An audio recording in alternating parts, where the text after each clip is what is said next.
යාළුවනේ කීන්ස් සපායතනෙන් ඔන්න ඔයාලට පෙන්නනවා අද ඉතාලියේ නිෂ්පාදනය කරපු ඔට්කා එකක් ගැන.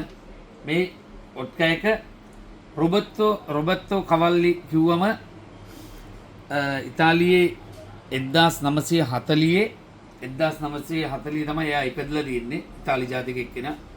ඒ ඉපදලා එයා ඊට පස්සේ පසු කාලෙක එයා කරලා තියෙනවා ඇඳුම් බිස්නස් මොඩලින් කරලා තියෙනවා.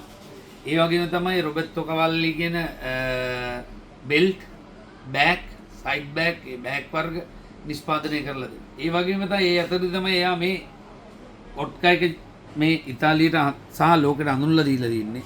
ඒ අතර කරයි යන ගමන්. ඉතින් අද ඒ අතරේ රොබර්තෝ කවල්ලි කියන ඔට්කා එකෙන් අපි ළඟ තියෙනවා මේ වෙද්දි මේ ලීටර් 1.5 අපි ළඟ තියෙනවා. ඒ වගේම තමයි මේ ඇවිල්ලා අපේ භාෂාවෙන් කිව්වොත් කොමඩු වලින් නිෂ්පාදනය කරලා තියෙන්නේ. මේකත් ඇවිල්ලා සිංගල් මෝල්ට් එකක් වගේ අපේ සිංගල් මෝල් විස්කි වගේ තියෙන්නේ. ඉතින් සුපිරි එකක් බලන්න හොඳට බලන්න. බෝතලෙත් ඇත්තෙන්ම හරි ක්වොලිටි.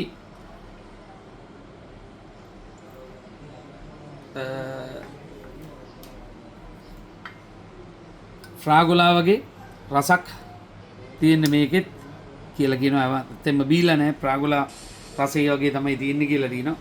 ඉතින් එන්න විවිධ ආකාරයෙන් ඔයාලට තියෙනවා අපි ළඟ ලබා ගන්න පුළුවන් මේ විදි කීන්ස් සපායතනය තුල ඔයාලට ලබා ගන්න පුළුවන්. රොබර්තෝ කවල්ලි කොම ඉතාලියම නිෂ්පාදනය කරපු ඉතාලි ජින් එකක් වොඩ්කා එකක් බලා ගන්න බීලා රස බලන්න ඔයාලට පුළුවන්. මේ විදි කීන්ස් සපායතනය තුල දිනවා.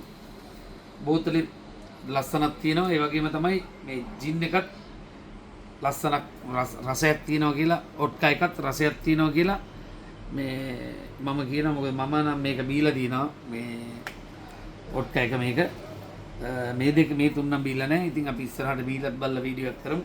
අද මේ වෙද්දි අපේ කීන්ස් සපායතනය තුල දිනවා එන්න ලබා ගන්න පුළුවන්. එහෙනම් ජය වේවා යාළුවනේ.